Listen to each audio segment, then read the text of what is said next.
એક ટૂંકી મુસાફરી વાર્તા। આ આપનો સેવક એક વખત વરસાદના ઝપાટામાં આવી ગયો, ત્યારે એના પર જે વીત્યું તે તેણે કંગાળ માણસ રત્ન સાચવે તેમ સાચવી રાખેલ છે।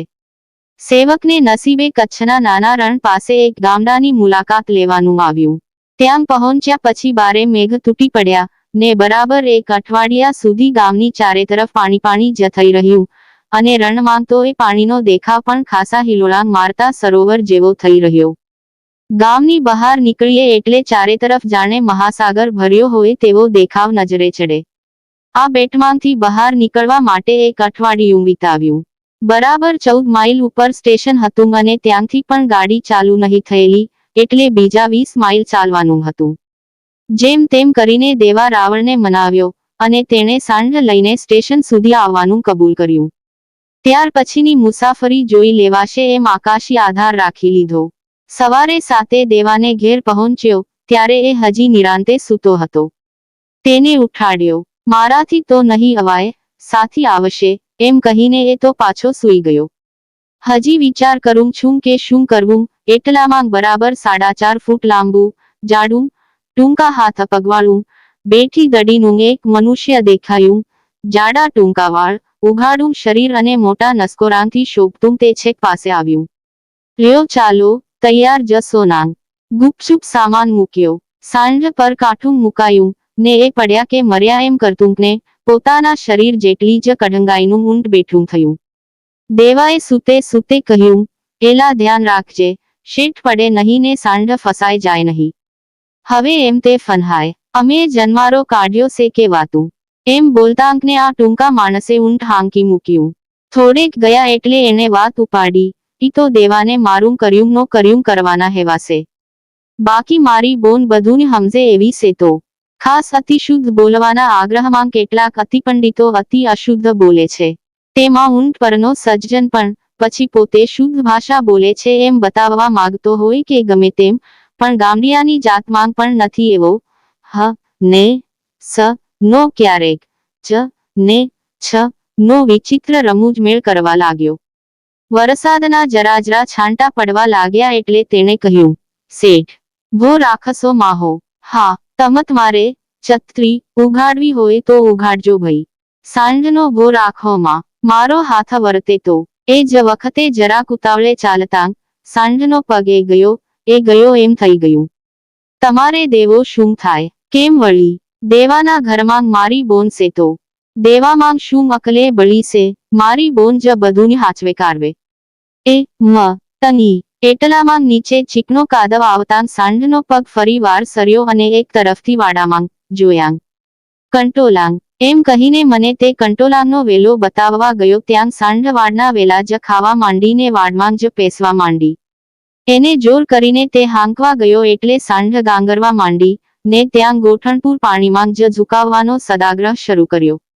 છેવટે તે ચાલી તો ખરી, પણ સેવકનું ખાસું અરધું ધોતિયું વાવટાની જેમ કેડાના છોડ પર લટકતું રહ્યું અને એનો અફસોસ પણ કરવાનો વખત મળે તે પહેલાં ઓય રે કરીને જાણે હમણાં સાંઢ પરથી કૂદશે એમ તે અર્ધો ઊભો થઈ ગયો।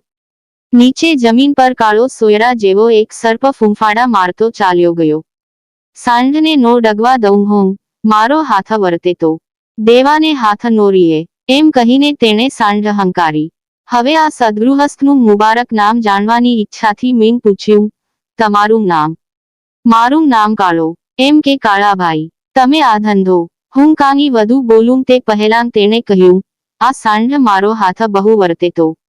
દેવાને હાથ નોરીએ, હા પણ કાળાભાઈ, પૂરું વાક્ય જ કયો ભાઈ થાવા દે। સવાલ પૂછાય તે પહેલાં તો કાળાની જીભ છૂટી, મારા ફઈએ તો મારું નામ કચરો પાડ્યું તું। હું નાનપણમાં બહુ રૂપાળો હતો, ઈ તો હવે બહુ દખ પડ્યા। ના પણ કાળાભાઈ, તમે અત્યારે કાંઈ ઓછા રૂપાળા નથી તો। અબનુસના લાકડા જેવો કાળો ચળકતો વાંસો, કોઈ ચિત્રકારને બ્લેક નો કે શીલહૂટ નો બહુ શોખ હોય તો ખપ આવે તેવો, મારે સ્ટેશને પહોંચતા સુધી ભાવિક ભક્તની જેમ એકી નજરે જોવાનો હતો, એટલે મેં શ્રદ્ધાથી કાળાભાઈના વાંસાની તારીફ કરી। ના પણ તોય હવે ઉંમર થઈ ગણાય, તમે કેટલાંગ વરહ ધારો છો?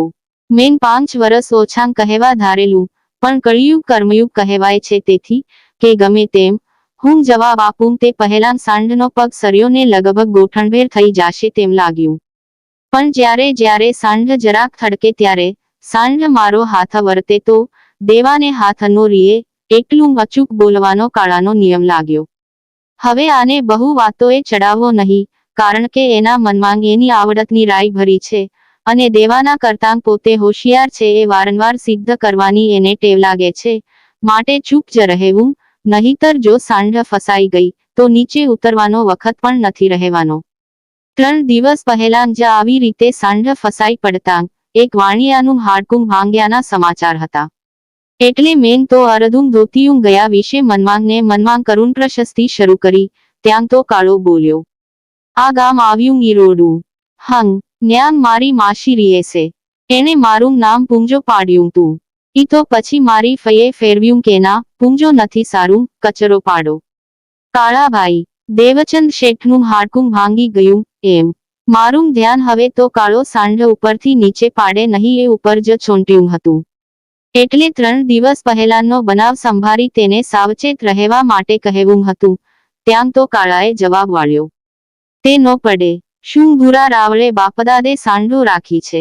મારા બાપને ત્યાં તો 15 સાંઢ. અમારો તો 15 પેઢીનો ધંધો. માર્યા એ ગ યા મારા મોંમાંથી નીકળી ગયું. સાંઢનો પગ શેવાળવાળી જમીન પર આવી ગયો હતો ને સરતો સરતો લાંબો લસરતો કરતો સરતો જ ગયો. ગોઠણ હેઠે દબાયેલી લાકડી તો નીચે પણ જઈ પડી હતી. તમે શું કરવા ભો રાખો છો? આ સાંઢ મારો હાથ વર્તે તો. હા, દેવો હોય તો એને નો ગાંઠે. હંગ, મેં બહુ જ ટૂંકો અને તે પણ મંદ સ્વરે જવાબ વાળ્યો. હવે કાળાભાઈ સાથે વાત કરવાની હોંશ પૂરી થઈ હતી. હવે તો જો હેમખેમ સ્ટેશન ભેગા કરે તો પછી એને 2 વેણ કહેવાનું મન થઈ ગયું હતું. પણ અરે રામ, આ કાળાભાઈએ ફરી શરૂ કર્યું. પહેલા તો ગધેડામાં જાતો, અને મારો મોટો ભાઈ સાંઢ સાચવતો. પછી મારા કાકાએ મારા બાપને કહ્યું કે સાંઢિયું માંગ ભીખલાને મોકલો. ભીખલાને માર્યા. મારાથી રહેવાયું નહીં. ભીખલો કોણ? ભાઈ શ્રી કાળાભાઈ હસ્યા. મારો કાકો વળી મને ભીખલો જ કહીને બોલાવતો. હું નાનો હતો તઈન બહુ રૂપાળો, એટલે મારી કાકી તો મને તેડીને જ ફર્યા કરે, હો. એમ કે ને હું એની પાસે રોટલો માગું એટલે પછી મારું નામ ભીખલો પડ્યું. મારા મનમાં શંકા ઉઠી કે આવા રૂપાળા ભીખલા ભાઈનું કાળો નામ શી રીતે પડ્યું, અને સેવકને વ્યાકરણ વ્યુત્પત્તિ સાથે ખૂબ વેર, એટલે કોઈ રીતે ભીખલો કિકલો કિલો કાલો એવાં રૂપાંતર હૈયે ચડે નહીં. એટલે શંકા પ્રબળ થતી ગઈ. પણ એટલામાં થોડે દૂર ચીકણા કાદવનો ખાડો અમારા રસ્તામાં જ આવતો દેખાયો એટલે એ શંકા શમી ગઈ. કાળાભાઈ, જોજો હો, કાદવ આવે છે. અરે, સાંઢ મારો હાથ વર્તે તો. હા, દેવો હોય તો કાંઈ કહેવાય નહીં. એટલામાં ઈશ્વરના ધામ જેવું સ્ટેશન દૂર દૂરથી દેખાવા લાગ્યું. કાળાભાઈ, આપણો માર્ગ તો આ જ કે. અમારે તો આ જમીન પગ નીચે નીકળી ગઈ છે, હો. જો ને આગે ઝાડનું ઝાડ દેખાય. હા, આઈ મારા દાદાનું ખેતર. અમે કાંઈ મોળા નહીં હો. ઈ તો હવે એવો દી આવ્યો. નકર આ દેવો છે નાંગ, ઈ તો મારે ત્યાં કામ કરતો હોય. અને હજીએ મારી બોન જ બધું જાળવે છે. એમ કે તની આ ઝાડ દેખાય છે નાંગ, ન્યાંગ હું ગધેડાન ચારવા આવતો. તે દી અમારે ત્યાં 2-3 સાંઢ પણ ખરી.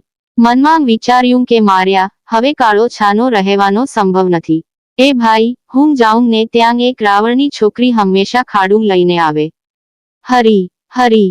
હવે કાળો પ્રેમકથા કાઢશે ને કદાચ સાંઢનો પગ લસર્યો, કારણ કે સાંઢને ચોમાસામાં હાલવું એ તો મરવા જેવું લાગે ને રેતી માટે નિર્માણ થયેલા પગ કાદવમાં તો ડગલે ને પગલે સરકે. તેમાં જો જરાક હાંકવાવાળો મોળો હોય તો સાંઢ ધબ દઈને નીચે જ પડે, ને તે પણ બેસનારના ઉપર જ પડવાનો સંભવ. એટલે કાંગ તો આજે આપના રામ રમવાના છે. પણ હવે થાય શું? સ્ટેશન આવે તો એને 2 વેણ કહેવાય. કાળાએ તો આગળ હાંક્યું. પછી ભાઈ, હું એ વખતે જુવાનીમાં ને છોકરી પણ જુવાન. એનું નામ કાળી. તે હંમેશા ખાડું ચારવા આવે. ને અમે 2 જણા આ તળાવ દેખાય છે નાંગ, ન્યાંગ બેઠાંગ વાતું કરીએ. કાળી પોતાના ઘાઘરાને ભરત ભરે ને હું મારી નાડી ગૂંથું. એમ કરતાં કરતાં અમારો જીવ એક થઈ ગયો. પણ પછી અમારો દી ઉતરતો આવ્યો. એટલે કાળીનું તો મારા ઘરમાં બેસવાનું મન બહુ, પણ એનો બાપ ઝેર ખાવા તૈયાર થયો અને કાળીને કહ્યું કે જો તું મારું ન માને તો હું મરું. મને સાંભળે છે કે બીજે દિવસે કાળી ખાડું ચારવા આવી ત્યારે ઈ ઝાડ જો પેલું દેખાય ત્યાં રોઈ અને મને બધી વાત કરી. મેં તો કહ્યું હાલ્યા ને પરદેહમાં હાલ્યાંગ જઈ ન્યાંગ કોણ ભાવ પૂછે. પણ કાળીએ કહ્યું ના, મારી માં મરી ગઈ ને અમારામાં તો નાતરું આછું પાતળું મળી જાય તોય મારે બાપે કહ્યું હતું કે ના ભાઈ, હું બીજું ઘર કરું ને મારી દીકરી દુઃખી થાય એ મારે ન જોઈ. મારે બાપે એટલું કર્યું ને આજ હું હવે નગણી થાઉં. તઈ તારા જીવ મારી હારે ભાળ્યો નથી નાંગ? મેં પૂછ્યું. કાળીએ જવાબ વાળ્યો તારી હારે મારો જીવ ચોંટી ગયો છે, પણ મારે બાપે મારા સાટું આટલું વેઠ્યું ને હું હવે નગણી થાઉં તો મનખા દેહ લાજે. પછી મન મૂકીને અમે રોયાંગ, છૂટાંગ પડ્યાંગ ઈ પડ્યાંગ. આ આજની ઘડી ને કાલનો દી. તે દીથી કાળીને મેન ધરમની બોન માની ને મારું નામ પણ પછી કાળો પડી ગયું. તી બીજી બાયડી માતર મારા માટે હરામ લ્યો. 2 પૈસા થાય તો કાળીને કાપડું કરવાનું. એનો જીવ તો આપણી હારે જ ભળ્યો તો પણ ધરમ મોટી વાત છે નાંગ. આ દેવાના ઘરમાં છે કે નહીં એ જ મારી ધરમની બોન કાળી. હેંગ હા, ત્યારે દેવો તમારો સગો નથી એમ? ના, પણ કાળી મારી ધરમની બોન છે. હજી ઠેસણે જાવું હોય ને ગાડું જોડીને નીકળીએ તો ઝાડ આવે ત્યારે પાછા ઈ દી સાંભળી આવે. પણ કાની ધરમ વરત ચુકાય. દૂર દૂર સ્ટેશન દેખાવા લાગ્યું અને કાળો પણ કાનિક વિચારમાં પડ્યો હોય તેમ ગુપચુપ થઈ ગયો.